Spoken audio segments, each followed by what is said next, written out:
All right, welcome. Today, we are cracking the code on something absolutely essential to life itself, enzymes. I mean, these tiny proteins are the real unsung heroes, working away inside every single one of your cells. By the end of this, you're going to understand exactly how they pull it all off. So let's dive right in. So let's kick things off with a pretty mind-blowing question. Just think about it for a second. Every single thing your body does, from digesting lunch to copying your DNA, it all depends on chemical reactions. But here's the catch. At our normal body temperature, those reactions are just way too slow. I mean, impossibly slow. So how do we even exist? Well, the answer is enzymes, and we're about to find out how they perform this little biological magic trick. Okay, so in our first section, we're going to get to grips with what an enzyme actually is. Honestly, they are so fundamental to our existence. Without them, the chemical reactions inside our bodies would be so slow we just couldn't survive, especially at our cozy 37 degrees Celsius. So the textbook definition is a biological catalyst. Let's break that down, because those two words are super important. Biological just means it's a protein made by living things. Simple enough. And catalyst, well, that's the cool part. It means it speeds up a reaction, like a lot, without actually getting used up itself. So once an enzyme does its job, it's immediately ready to go again and again and again, maybe even millions of times a second. It's crazy efficient. Okay, so we've established that enzymes are these incredible speed boosters. But how do they actually work? I mean, how do they know which reaction to speed up? Well, the whole process is often explained with this really simple but honestly brilliant analogy, the lock and key model. This explains it so well. Imagine the enzyme is the lock, and it has this perfectly shaped little pocket called the active site. The molecule it needs to work on, we call that the substrate, is the key. And just like a real lock and key, the substrate has to have the exact right shape to fit into the active site. When it slots in, they form what's called an enzyme-substrate complex. That's where the action is. The reaction gets catalyzed, and the substrate gets turned into new things, which we call the products. Then, the products just pop out, and the enzyme, the lock, is totally unchanged and ready for the next key. And this brings us to a really crucial point. Just like your house key won't open your car, an enzyme will only work on one specific substrate. This is called enzyme specificity, and it's a huge deal. An enzyme that digests protein won't even look at starch, and a starch-digesting enzyme has no interest in fat.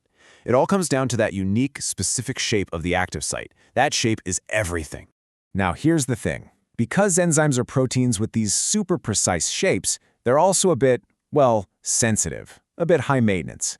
They need conditions to be just right to work at their best. So, in this next section, we're going to look at the factors that can mess with an enzyme's performance.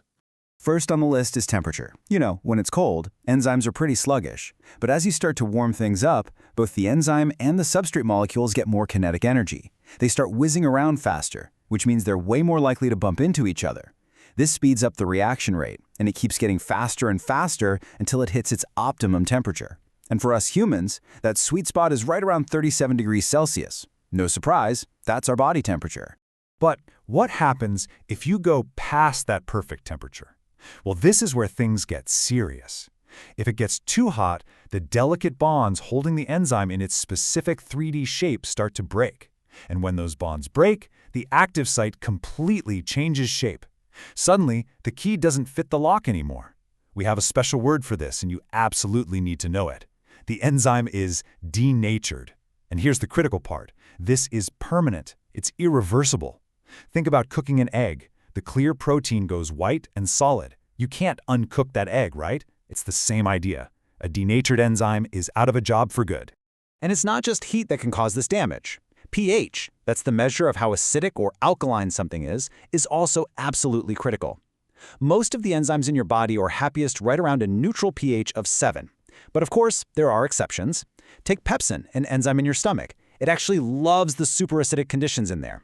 But the rule is the same. If you go too far away from an enzyme's optimum pH, whether it's too high or too low, you get the exact same result.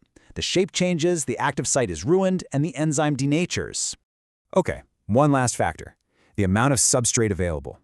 Now it seems logical, right? The more substrate you add, the faster the reaction should go. And it does, but only up to a point. Here's a good way to think about it. Imagine you have 10 workers in a factory. If you give them more and more materials, they'll produce more stuff faster. But eventually, all 10 workers are going to be busy, At that point, piling on more materials won't make them work any faster. They're at full capacity. It's the exact same for enzymes. Once all their active sites are full and busy, they've hit their maximum speed. We call this the saturation point. All right, enough with the theory. Let's meet some of the real-life enzymes that are working tirelessly inside your body as we speak.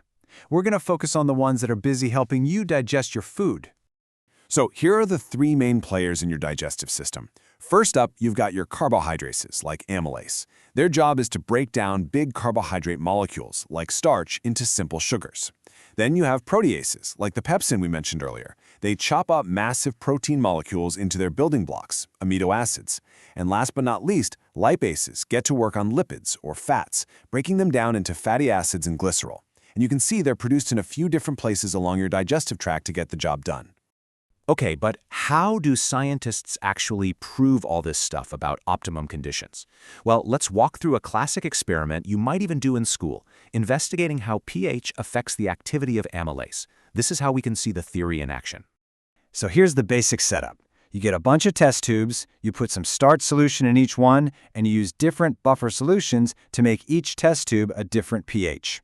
Then, you add your amylase enzyme to each one and hit a stopwatch. Now, how do you know when the reaction's done? You use iodine. Iodine turns a dark blue-black color whenever starch is around.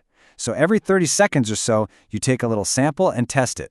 The moment it stops turning blue-black, you know all the starch is gone. You record that time, repeat it for every pH, and the one with the fastest time, well, that's your optimum pH. Now, to analyze your results properly, you can't just use the time. You need to calculate the rate of reaction. And it's actually really simple. The formula is just rate equals 1 divided by time. Think about it. A really fast reaction will have a small time value. And when you do 1 divided by a small number, you get a big number for the rate. A slow reaction takes a long time, and 1 divided by a big number gives you a small rate.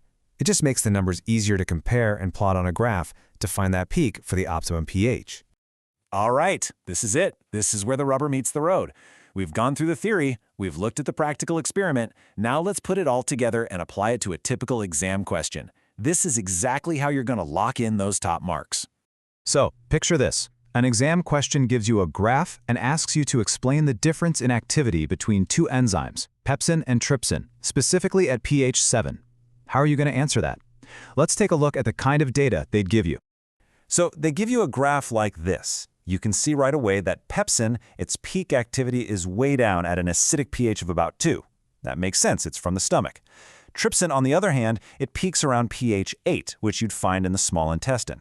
So the graph shows that at pH 7, trypsin is still doing pretty well, but pepsin, its activity has plummeted to basically nothing. The big question the examiner wants you to answer is why. Okay, to nail this and get every single mark, you have to use the keywords the examiners are looking for. It's like a recipe. First, you state the obvious. pH 7 is a long way from pepsin's optimum pH. Then, you explain the consequences. You say that this pH affects the bonds holding the protein together, causing the enzyme to, say it with me, denature. That's your first keyword. What does denaturing do? It changes the shape of the active site. That's your second key phrase. And for the final step, you link it all back. Because the active site has changed shape, the substrate can no longer bind. That means no enzyme-substrate complexes can form. Following that exact chain of logic is what takes your answer from just okay to full marks.